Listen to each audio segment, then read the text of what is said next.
19 करोड़ रुपए पर boat, $2 million पर टैंकर, यानी Iran will make $300 million a day. Oh my God, $300 million per day. 1989 में उन्होंने कहा था कि ये जो खार्ग आइलैंड है, अगर मैं कभी प्रेसिडेंट बना तो मैं इस पे एक नंबर करूंगा, I will do a number on that island. ये डोनाल्ड ट्रंप ने 1989 में शायद कहा था। आप कह रहे हैं कि ट्रंप भी 20-25 साल से या उससे ज्यादा वक्त से उनका भी एक सपना है कि खार्ग आइलैंड पे हम कब्जा करेंगे। हाँ, और वो आइलैंड का नाम लेके कहा है। जेडी वैंस की जो फोन कॉल हुई है नेतन्याहू के साथ, बहुत लथड़ा है जेडी वैंस ने। जेडी वैंस ने कहा तुम सारी झूठे बातें कह रहे थे कि अभी तक तो रिजिम चेंज हो जाएगा, प्रोटेस्ट हो गया। कहाँ है प्रोटेस्ट? दोस्तों, इस जंग को लेकर आप बेहद विस्फोटक इंटरव्यू सुनने जा रहे हैं और जो खुलासे कर रहे हैं वो प्रोफेसर मुक्तदिर खान हैं। अमेरिका के एक जाने माने प्रोफेसर हैं जो रक्षा मुख्यालय, अमेरिका के रक्षा मुख्यालय पेंटागन को भी सलाह देते हैं, अमेरिकन संसद को भी सलाह देते हैं और आज की तारीख में दुनिया में मिडिल ईस्ट के टॉप एक्सपर्ट हैं। और जो ये राज खोलने जा रहे हैं, मैं बहुत जिम्मेदारी से कह रहा हूं, आपकी आंखें खोल देगा और आज आपको कई अहम सवालों के जवाब मिलने जा रहे हैं। मिसाल के तौर पर 6 अप्रैल को, जी हाँ, इसी 6 अप्रैल को क्या अमेरिका और ईरान के बीच में बातचीत बन जाएगी या बातचीत टूट जाएगी? और अगर बातचीत टूटी तो क्या अमेरिका एक बड़ा कमांडो ऑपरेशन करने जा रहा है, खार्ग आइलैंड पे कब्जा करेगा? और अगर यह कब्जा होता है और ईरान की तरफ से जो मिसाइल फायर होगी, क्या उसमें बड़े पैमाने पर अमेरिकी सैनिक मारे जा सकते हैं और तब यह जंग एक विश्व युद्ध की तरफ बढ़ सकती है? अब दोस्तों, आगे आने वाले दिनों में इस युद्ध को लेकर रशिया और चाइना का क्या रुख रहेगा, बहुत इंपॉर्टेंट सवाल है, बहुत ही निर्णायक सवाल है।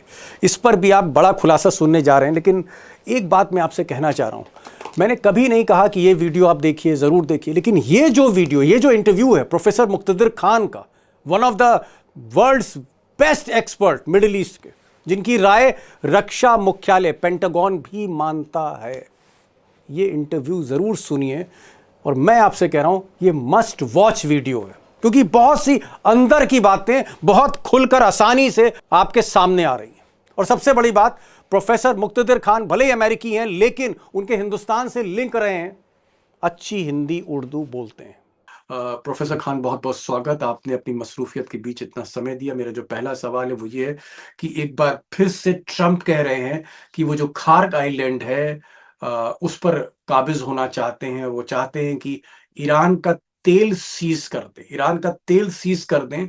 शायद उनको ऐसा लगता है कि उनका जो कमांडो ऑपरेशन है वो कामयाब हो सकता है।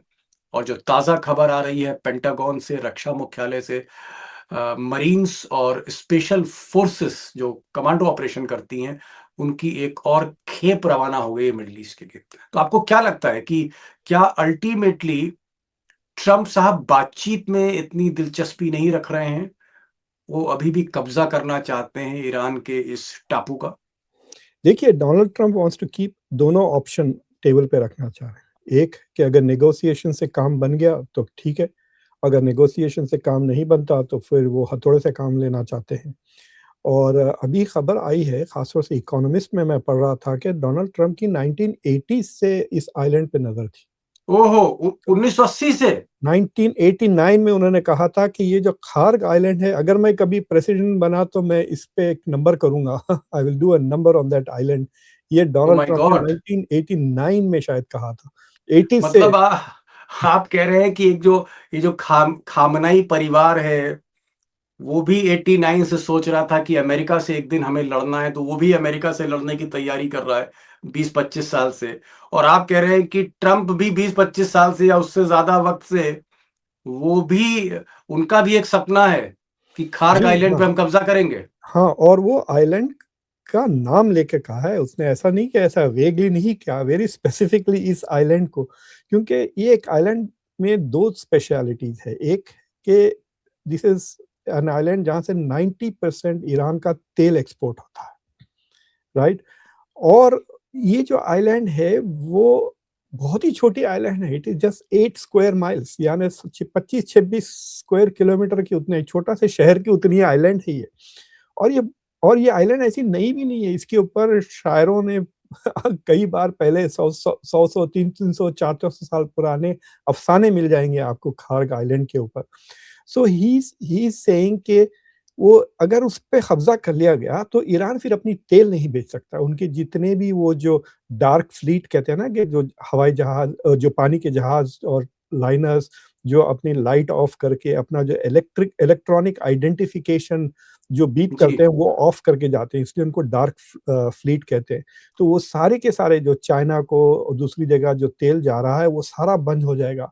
इससे चाइना का भी नुकसान होगा क्योंकि चाइना को जो सस्ता तेल मिल रहा था ईरान से वो भी बंद हो जाएगा क्योंकि 90% ईरान का तेल चाइना को जाता है।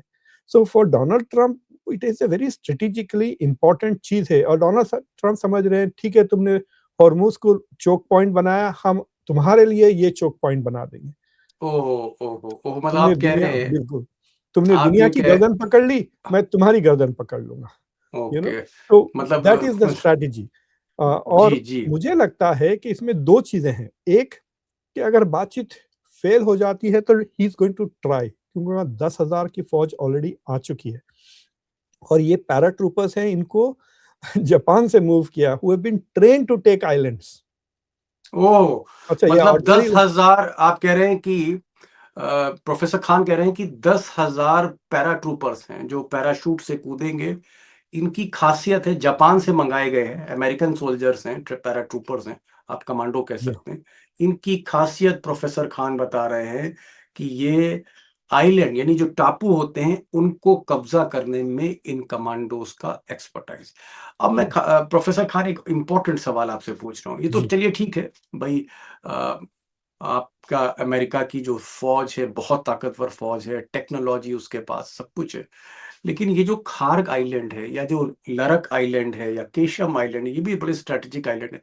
मैं कह रहा हूँ किसी भी टापू को, किसी भी ईरान के टापू को कब्ज़ा करना इसलिए आसान नहीं है, क्योंकि खबरें जो ईरान से आ रही हैं, इस आइलैंड के चारों तरफ माइनिंग है, जी, जी, बारूद बिछा है समंदर के सतह पर, जो रिमोट से कभी भी ब्लास्ट हो सकता है। दूसरा, खार्ग आइलैंड के चारों तरफ जो उधर तट है यानी जो कोस्ट है, वहाँ पर गुफ़ाओं में, छोटी-छोटी पहाड़ियों में मिसाइलें छुपी हुई हैं, वहाँ पर रडार सिस्टम है, वहाँ पर रॉकेट लॉन्चर्स हैं और फिर चारों तरफ छोटी-छोटी बोट्स हैं, उसमें भी मिसाइल फिट हैं, लॉन्चर्स फिट हैं।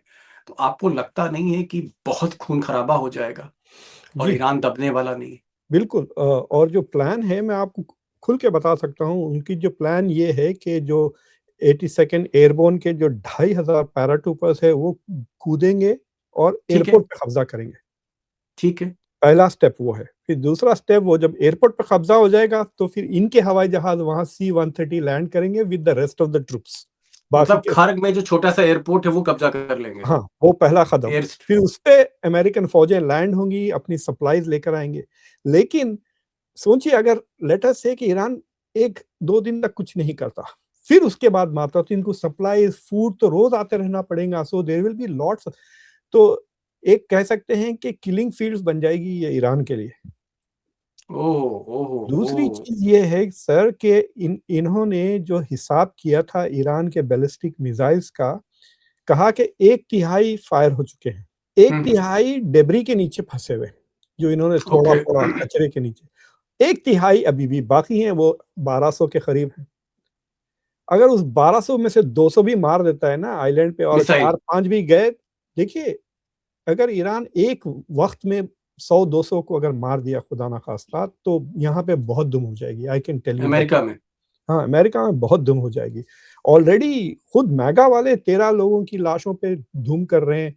आज मैं एक सेनेटर को सुन रहा था कि वो उनमें से शायद एक सोल्जर के ट्विन बच्चे थे, तो उन बच्चों के नाम लेके वो दुहाइयाँ लगा रहा था कि हमारा एक बंदा मारा गया, एक भी नहीं मारना चाहिए। That is the position. So I think Iran is welcome करेगा ये क्योंकि उसमें क्या होगा कि अगर अमेरिका आइलैंड ले भी लेता है ना, तो वो हॉर्मूज़ को छोड़ेगा नहीं वो। तो it will be like a stalemate मतलब चेकमेट नहीं स्टेलमेट हो जाएगी।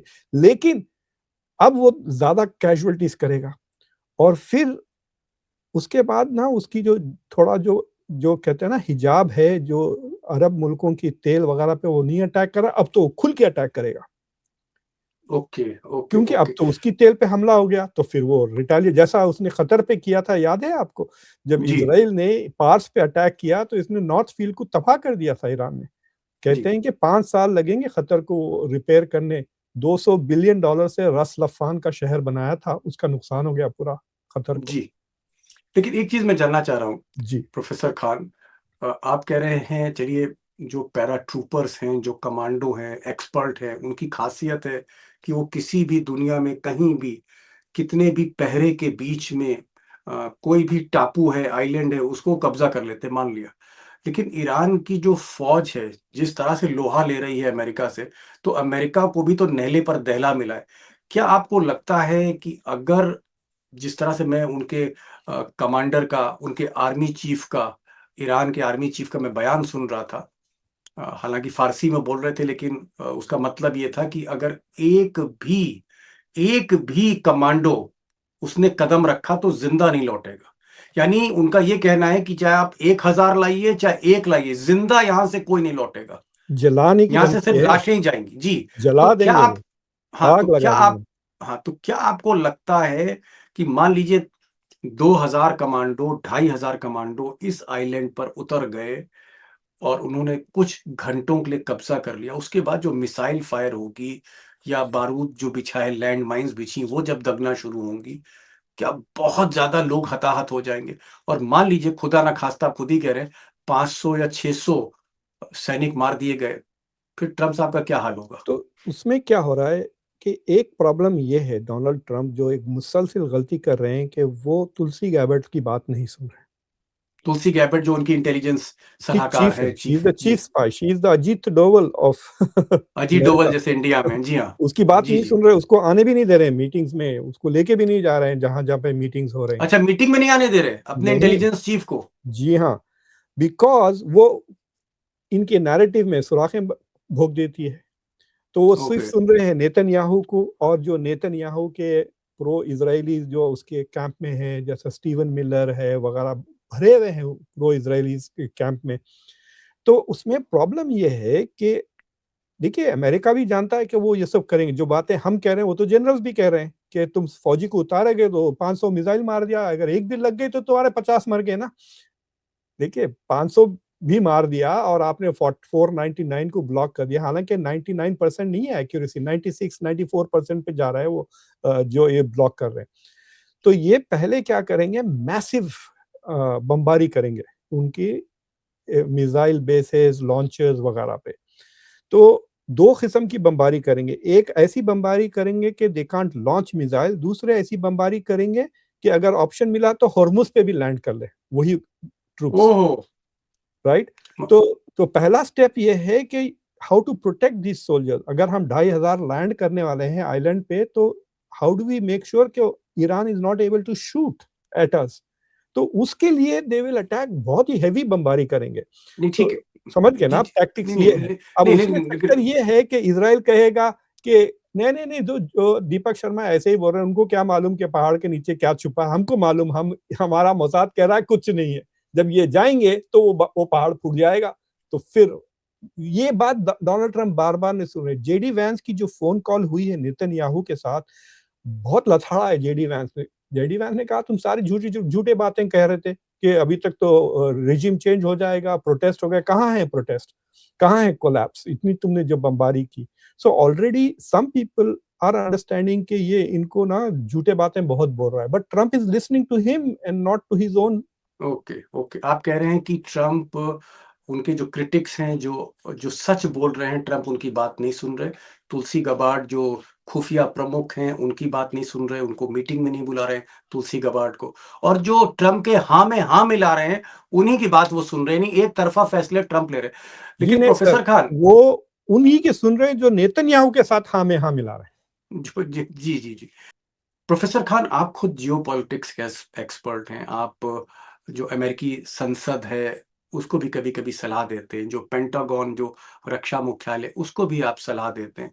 आप खुद जानकार हैं। मैं आपसे पूछ रहा हूँ, आपकी पर्सनल राय क्या है कि अगर 2,500-3,000 कमांडो ईरान के कंट्रोल में किसी भी आइलैंड पे उतर गए तो फिर क्या होगा? आप एक एक्सपर्ट के तौर पे आपकी राय क्या है? सर मैं आपको एक छोटी-सी मिसाल देता हूँ। ये जो एम कहते हैं ना, जो बर्तानिया की जासूस की जो चीफ या जेम्स बॉन्ड जी, में एम, तो हाँ, मैंने उसको एडवाइस भी दी थी।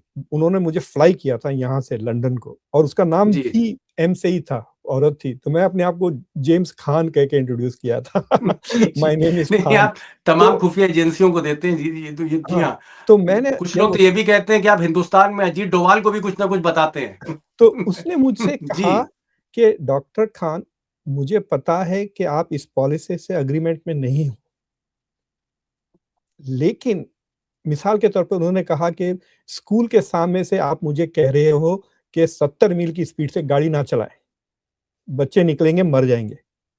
मुझे आपकी ये राय नहीं चाहिए। मुझे ये बताइए कि अगर मैं 70 मील की रफ्तार से गई, तो क्या नुकसान होगा? ये मुझे बताइए। You are an expert. So they don't want to go slowly. अब वो तेज़ जाना ही है उनको पॉलिसी, लेकिन उससे जो नुकसान होगा, how to deal with it. तो जब मैं जाता हूँ सर इनको एडवाइस देने, मैं उनको सरकार कहूँगा को कि या भाई अगर आप आर्मी को। ढाई जी, हज़ार बंदों को उतारोगे, तो वो 500 मिसाइल मारेंगे वो। तो मत जाइए, तो वो मत जाइए वाली बात नहीं सुनेंगे वो, क्योंकि उनको जाना ही है। वो बोलेंगे हम ओहो! भेज रहे हैं, आप हमको बताइए अब इनको कैसा बचाएँ? नहीं तो कैसे फिर कैसे बच सकते हैं? हाँ, तो वही ये तो मैं ढाई कहूँगा, वही तो मैं कह रहा हूँ आपको। मैं अफ़गानिस्तान के बारे में कहा था, आप मेरी बात नहीं सुने। आज 25 साल के बाद अभी भी तालिबान है। आपको मैं इराक के बारे में लिखा बताया था, मेरी बात नहीं सुने। अब फिर तीसरी बार मेरी बात नहीं सुन रहे हैं ये। तो प्रॉब्लम ये है कि जब पॉलिसी में आइडियोलॉजी आ जाती है, तो नेशनल इंटरेस्ट डूब जाता है। ओहो, ओहो! जी, जी। समझे ना? ओके। बिकॉज़ हुँ, वहाँ पर फॉर एग्ज़ाम्पल एक फ़ोटो आई थी जॉर्ज डब्ल्यू बुश की, तो उसके हाथ में क्लैश ऑफ सिविलाइज़ेशन वाला आर्टिकल था। तो वो क्यों पढ़ रहा था भई clash of civilisation? That means he was thinking about कि इस्लाम वर्सेस क्रिश्चियनिटी की जंग है ये। तो अब प्रॉब्लम ये है कि अमेरिका में ये छुपाते हैं ये बातें। जैसा इंडिया में ये बातें बता के लोगों को खुश करते हैं।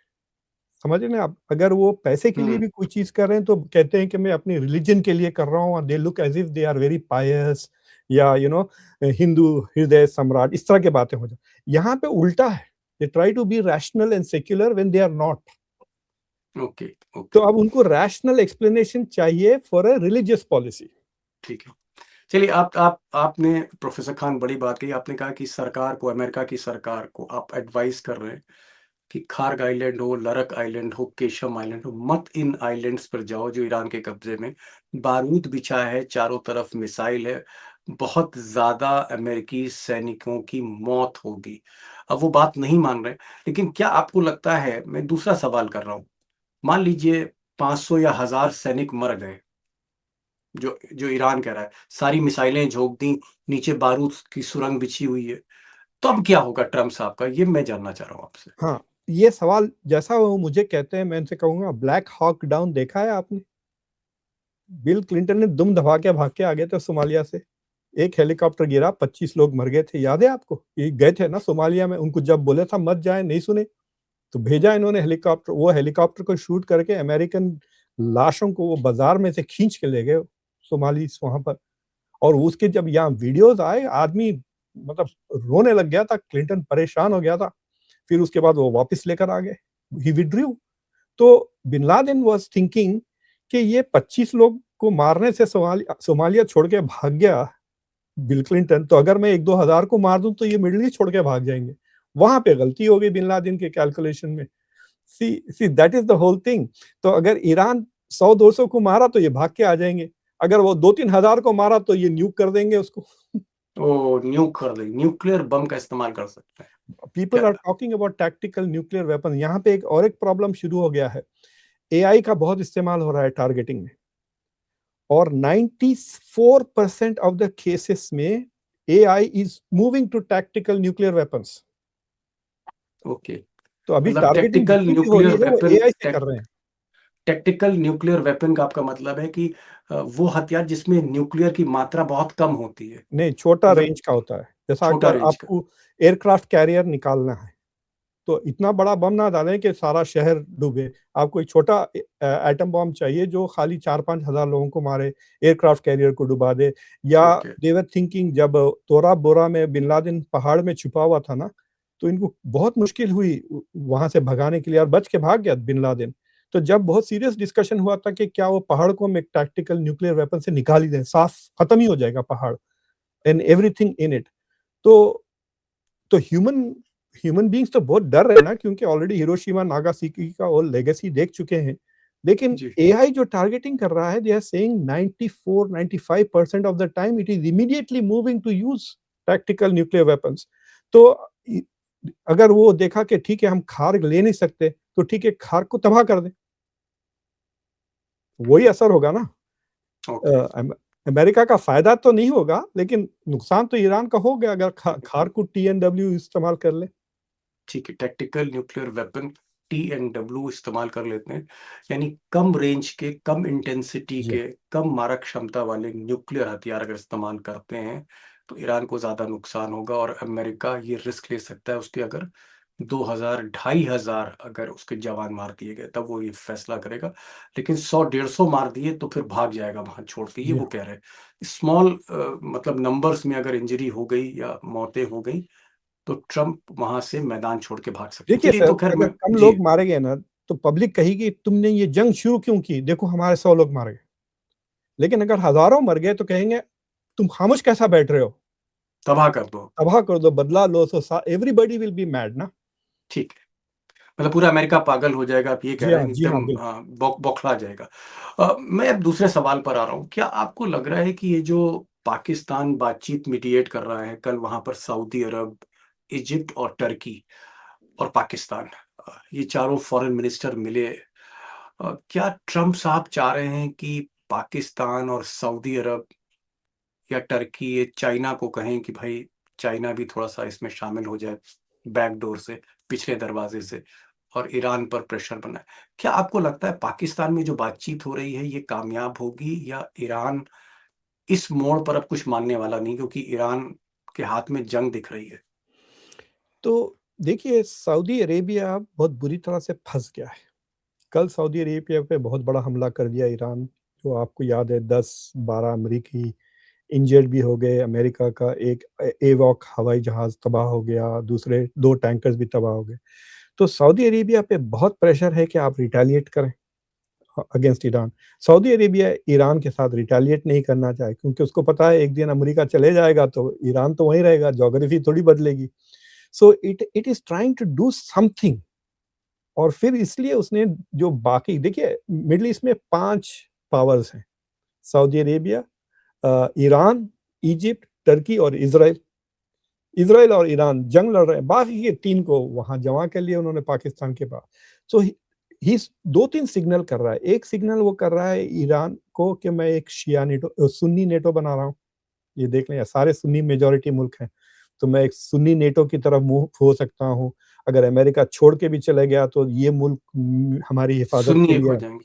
दूसरी चीज ये है कि वो अमेरिका को सिग्नल कर रहा है कि भाई अगर तुम रिलायबल नहीं हो तो मैं पाकिस्तान की न्यूक्लियर अम्ब्रेला में आ गया, कि पाकिस्तान का भी सऊदी अरब न्यूक्लियर। बता रहा है। हाँ, so that is a signal he is giving.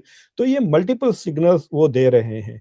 But अगर आप देखें उसमें से द ओनली कॉन्क्रीट चीज जो निकली है उसमें से वो ये है कि उन्होंने कहा कि भाई पाकिस्तान में होना चाहिए नेगोशिएशंस। ये चारों ने एग्री किया, लेकिन उन्होंने हॉर्मुज के बारे में कोई बयान नहीं निकला।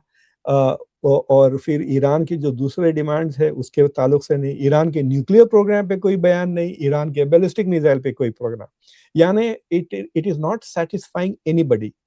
तो वो अमेरिका को ये भी मैसेज दे रहे हैं कि भाई आप डरो मत, हम कोई सीरियस काम नहीं कर रहे हैं। मैंने वो जो जी। क्लैश ऑफ सिविलाइजेशन का जो आर्टिकल बताया था आपको, उस उसमें जो सबसे खतरनाक चीज अमेरिका के लिए ये थी कि इस्लामिक और चाइनीज सिविलाइजेशन अगर एक हो जाए, oh. That is the biggest threat to West. और वो ओके। अब हो रहा है। चाइना और जो इस्लामिक मुल्क, देश है, मुल्क एक हो जाए, चाइनीज तो ये अमेरिका सिविलाइजेशन के यानी लिए। चाइना समझ। जैसे मुल्क, सिंगापुर चाइना जैसे वगैरह वगैरह। जी वियतनाम वगैरह सब, जी कंबोडिया हाँ वगैरह। जी। प्रोफेसर साहब, एक और इम्पोर्टेंट सवाल। चाइना का रुख क्या है? क्या चाइना ईरान के पीछे है, ये तो हम सबको पता है। चाइना क्या ये जंग रोक सकता है अगर वो ईरान पे प्रेशर दे? तो क्या चाइना जंग रोकना चाहेगा या चाइना चाहेगा जंग चालू रहे? वैसे अगले महीने मतलब मई में ट्रम्प साहब की और शी जिनपिंग की मुलाकात हो रही है। चाइना का रोल क्या है? उसका रुख क्या है? मैं ये जानना चाह रहा हूँ। तो मैं 2 चीज़ें बताना चाहता हूँ। मैं नवंबर में चाइना गया था, वहाँ पे उनके जो सबसे बड़े जियोपॉलिटिकल स्कॉलर्स हैं, उनसे बात की और एक इंटरेस्टिंग बात ये है कि उनकी जो सबसे बड़े साउथ एशिया स्कॉलर है, उसका नाम है डॉक्टर लिली, वो जेएनयू से पीएचडी है। ओहो! तो चाइना का सबसे बड़ा एक्सपर्ट जवाहरलाल नेहरू यूनिवर्सिटी से, क्या बात है, साउथ क्या एशिया बात का है। एक्सपर्ट, जी, डॉक्टर साउथ लिली है, एशिया। खातून है, उसने जी, यहाँ से पढ़ी, अच्छा लेडी हिंदी हैं। समझती अच्छा, है, काफ़ी अच्छा सब कुछ। हिंदी भी समझती हैं? हाँ, हाँ। क्या बात, तो क्या बात। तो जब मैं इन लोगों से बात किया तो उन्होंने एक चीज़ मुझे उन्होंने मज़े की बताई कि we don't know how to think like a super power. हम अभी भी डेवलपिंग कंट्री की तरह सोचते हैं। चाइना ये ने बात कहा। बताई कि उनकी ही सेड हम इट्स लाइक सेइंग कि आप सडनली अमीर हो गए लेकिन आप अभी भी मिडल क्लास बात ही सोचेंगे। राइट? आपको एकदम रईस के ऐसा जीना नहीं आता, बचपन से सीखना पड़ता है how to live like a rich man, right? तो जी, वो एक बात बताई। इसलिए वो पूरा का पूरा वैसे ही बिहेव करते हैं, नेशनल इंटरेस्ट में डेवलपमेंट, इकोनॉमिक मेरा नुकसान ना हो। जो दूसरी चीज़ है ईरान की, पिछले ये जंग के दौरान मैं अपने सारे आर्टिकल्स उन सबको भेज रहा हूँ, जिन-जिन से मिल के आया। और उनके पास से जो मुझे फीडबैक मिल रहा है, वो समझ रहे हैं ये सारी का सारा जंग is about Iran, about China, not about Iran. ये कह रहे हैं कि देखो हम कहाँ से लेते हैं सस्ता तेल, वेनेजुएला से, रशिया से और ईरान से। ईरान से, ये तीनों बंद करना चाहते हैं ये। अमेरिका। हमारा तेल, हमारे को नुकसान, हमारी जो मार्जिन है, जो बहुत छोटे मार्जिन पे मैन्युफैक्चरिंग है, वो ये खत्म करना चाह रहे हैं। और मुझसे ओह! बार-बार यही पूछते रहे कि क्या डोनाल्ड ट्रम्प चाइना की ट्रिप कैंसल कर देंगे या एक्सटेंड कर देंगे बिकॉज़ ऑफ दिस वॉर? तो मैं बोला यार तुम you are missing all the main thing, they are not interested, they are only interested और जहाँ तक कि मतलब they are laser focused on their national interest, economic national interest. उनको कल्चरल, जियोपॉलिटिकल ये वो डिस्ट्रैक्शंस नहीं है उनके पास, इसलिए वो जी, जी, फँस नहीं रहे हैं। जी। बड़ी बात मैं थोड़ा-सा एक्सप्लेन करना चाहूँगा प्रोफ़ेसर खान ने जो बोला। उन्होंने कहा कि अमेरिका जो है वेनेज़ुएला, ईरान और रशिया इन तीनों के पीछे इस वज़ह से पड़ा है, इन तीनों मुल्कों से तेल चाइना लेता है बहुत सस्ते दाम पे। अमेरिका सोचता है कि अगर ये 3 मुल्कों को वो कहीं न कहीं थोड़ा-सा तबाह करें, डिस्टर्ब करें और चाइना को तेल ओपन मार्केट से लेना पड़े, तो फिर चाइना को थोड़ा तेल सस्ता नहीं मिलेगा, महँगा मिलेगा और चाइना को तेल महँगा मिलेगा, तो उसकी जो मैन्युफैक्चरिंग है, उसकी उसकी कॉस्ट बढ़ जाएगी और उसकी कॉस्ट बढ़ेगी, तो चाइना कहीं न कहीं जो आज की तारीख में सबसे बड़ा मैन्युफैक्चरर है, सबसे बड़ा उत्पादक मुल्क है पूरी दुनिया का, उस पर असर पड़ेगा। ये स्ट्रैटेजी है, तो ये कह रहे हैं कि साहब चाइना इस वक़्त बनिया है, चाइना बनिया की तरह वो अपना बही-खाता देख रहा है, इसलिए वो इस जंग में नहीं कूदेगा, पीछे से मदद करता रहेगा। अब लास्ट क्वेश्चन मैं प्रोफ़ेसर साहब आपसे पूछना चाह रहा हूँ, आपको क्या लग रहा है? 6 तारीख को बात बनेगी, 6 अप्रैल को, अब आने वाली 6 अप्रैल, बात बन जाएगी या ये जंग अभी जारी रहेगी? सर अगर जेडी वैंस जाते हैं नेगोशिएट करने, तो जी, जेडी वैंस से ज़्यादा कोई क्रेडिबल आदमी अमेरिका में नहीं है जिस पे वो भरोसा कर सकते हैं। तो JD Vance has to convince Iran 2 चीज़ें, एक कि हम फिर दोबारा तीस आप पे हमला नहीं करेंगे in the near future. Okay. और देखिए जैसा सुन त्ज़ू ने कहा था कि दुश्मन के लिए मेक ए गोल्डन ब्रिज जिससे वो रिट्रीट हो जाए। हुँ? तो हुँ, ये हुँ। इनको एक ऐसा सोने का पुल बनाना चाहिए ईरान के लिए जिससे वो विथड्रॉ कर ले। क्योंकि इन्होंने जो गलती की कि हम तुम्हें खत्म कर देंगे। अगर आप तो ईरान के लिए it became an existential war, okay.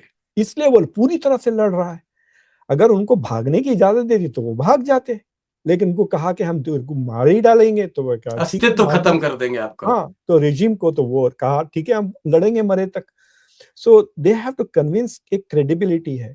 दूसरी चीज़ ये है कि ईरान जो डिमांड कर रहा है 2-3 चीज़ें बहुत बड़ी चीज़ें हैं। एक वो सैंक्शंस पूरे रिलीफ माँग रहा है। दूसरा वो हॉर्मुज़ पे कंट्रोल माँग रहा है। And I think one of the two they will have to give. ओ मतलब ईरान को छोड़ना पड़ेगा या कह रहे अमेरिका को देना पड़ेगा? अमेरिका को दोनों में से एक देना पड़ेगा, वरना वो पकड़े हम्म, रहेगा, छोड़ेगा नहीं इनको। इट्स चलिए लाइक सेइंग कि कुत्ता आपको काट लिया, पकड़ लिया, आप कुत्ते को गोली तो मार सकते हैं, लेकिन वो काट तो रहा है आपको। समझ गया। जी। बड़ी बात प्रोफेसर खान ने कही कि अ, 2 मुद्दे हैं, या तो सैंक्शंस लिफ्ट करने पड़ेंगे, जो पाबंदियाँ ईरान पे लगी या वो उठानी पड़ेंगी, या इस जंग के बाद हॉर्मुज़ की खाड़ी देनी पड़ेगी। और मुझे लगता है खान साहब, हॉर्मुज़ की खाड़ी देने का मतलब है कि ईरान फ्यूचर में वहाँ पर टोल लगाएगा, टैक्स लगाएगा। 19 करोड़ रुपए पर बोट, $2 मिलियन पर टैंकर। ओहो हो! 1 टैंकर 150 एक और जाते हैं रोज, यानी Iran will make $300 million a day. Oh my God! $300 million per day! जी हाँ, अगर 150 टैंकर्स जाएंगे, दो लेंगे उससे। ओह! Mind blowing. $300 मिलियन प्रतिदिन। ये जो है इस जंग का नतीजा है कि हॉर्मुज़ मुझे दो, मैं इजिप्ट की तरह टोल लगाऊँगा, बिलियन डॉलर कमाऊँगा, अपनी इकोनॉमी को स्ट्रॉन्ग करूँगा, या तो पाबंदी मुझ पर हटा दो और या फिर हॉर्मुज़ दे दो। इस पर जो है अब अंतिम बातचीत होनी है। जेडी वैंस बातचीत करेंगे ट्रम्प की तरफ से। प्रोफेसर खान कह रहे हैं कि जेडी वैंस जो उपराष्ट्रपति हैं, थोड़ी बहुत उनकी साख है, थोड़ा-सा सीरियस दिखते हैं, कम से कम ट्रम्प की तुलना में। शायद उनकी बात मान ली जाए और छोटे किसी आदमी से बात नहीं करेंगे। ट्रम्प के दामाद से बात नहीं होगी, विटकॉफ से बात नहीं होगी, उपराष्ट्रपति से बात होगी, सरकारी बातचीत होगी, लिखा-पढ़ी में बातचीत होगी। और क्या ऐसा भी हो सकता है प्रोफेसर खान कि कुछ गवाह बैठ जाएँ ईरान के साथ कि भैया इसमें टर्की भी तो, बैठाओ, इसमें तो इजिप्ट भी ईरान बैठाओ? की एक रूल है कि वो फेस टू फेस नहीं मिलते अमेरिकन के साथ।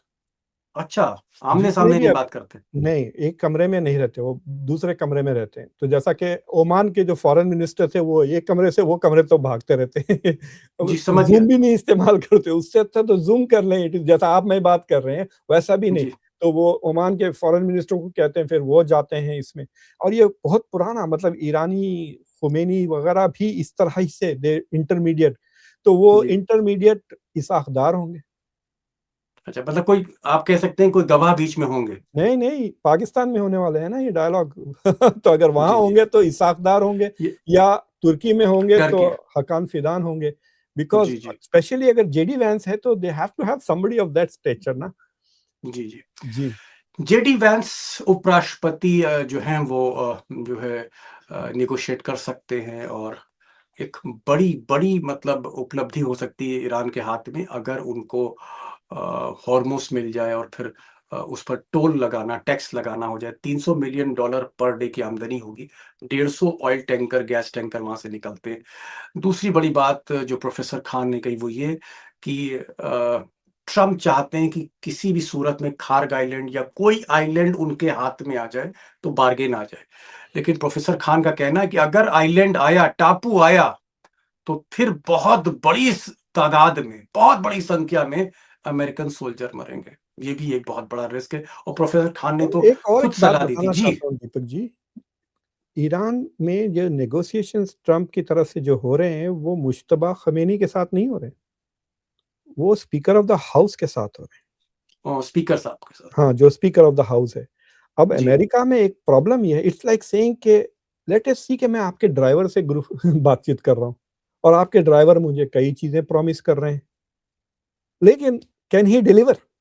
ये सवाल उठता है ओके। ना कि ठीक है, मुझे मैं कुछ माँग लिया, जो आपसे माँगना चाहिए, लेकिन मैं आपके ड्राइवर से बात कर रहा हूँ क्योंकि आप मुझसे नहीं बात कर रहे हैं।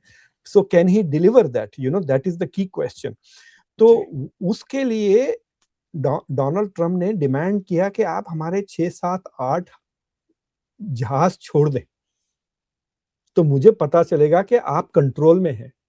तो ओह! वो जो पाकिस्तान के झंडे के नीचे जो जहाज़ निकले हैं, that is signal from the other side कि look we are in control, हमने ये तुम्हारे रिक्वेस्टेड जहाज़ को ओहो! जाने दिया। ओहो! ओहो! बड़ी बात, बड़ी अंदर की बात कह दी भाई आप तो। ऐसा लग रहा है जैसे शोले पिक्चर हम देख रहे हो। इस तरह का एक्शन थ्रिलर आप बता रहे हैं। भाई एक नई चीज़ और कह दी, उन्होंने कहा कि भाई ट्रम्प साहब को एतबार नहीं हुआ कि स्पीकर से अगर बात हो रही है, जो मजलिस के स्पीकर है, ईरान की पार्लियामेंट की जो स्पीकर है, जिनकी आप फोटो देख रहे हैं, इन साहब से बात हो रही थी। तो ट्रम्प को लगा कि ये जो स्पीकर हैं, क्या ये इनकी ताकत भी है मुल्क में कि नहीं है? क्या मुश्तबा खामनाई जो सुप्रीम लीडर हैं, इन पर भरोसा करते हैं कि नहीं करते? तो ट्रायल लेने के लिए स्पीकर का उन्होंने कहा कि पहले 6 जहाज़ वहाँ से भेजो तो देखते हैं। और जब 6 जहाज़ चले गए, तो ट्रम्प साहब को कहीं न कहीं इत्मीनान हुआ कि नहीं, ये आदमी स्पीकर से बातचीत हो सकती है। बहरहाल देखते हैं आगे क्या होता है, सस्पेंस बहुत है, बहुत थ्रिलर है, कुछ भी हो सकता है। प्रोफ़ेसर खान कह रहे हैं कि भाई बेहतर तो यही होना चाहिए कि कमांडो ऑपरेशन से थोड़ा पीछे हटे ट्रम्प, बातचीत के ज़रिए जो है वो उसको सुलह करें और बदले में ईरान को कुछ बड़ा तोहफ़ा दें। या तो हॉर्मुज़ दे दें या पाबंदी हटा लें। अदरवाइज़ इसमें सुलह नहीं होनी है। बहुत-बहुत शुक्रिया प्रोफ़ेसर खान। एक तो मज़ा आ गया भाई आपसे बातचीत करने में, और आप तो अमेरिका को भी सलाह दे रहे हैं, चाइना को भी सलाह दे रहे हैं, आप हिंदुस्तान को भी सलाह देते हैं जियोपॉलिटिक्स में, और आपने कहा कि MI6 जो खुफिया एजेंसी ब्रिटेन की है, उसको भी आप सलाह देते हैं, और आपने खुलकर चीज़ें रखी, इतना एहतराम हमारा किया, हमारे दोस्तों का किया। बहुत-बहुत शुक्रिया। Thank you so much sir for joining this program and being live from America. Thank you so much.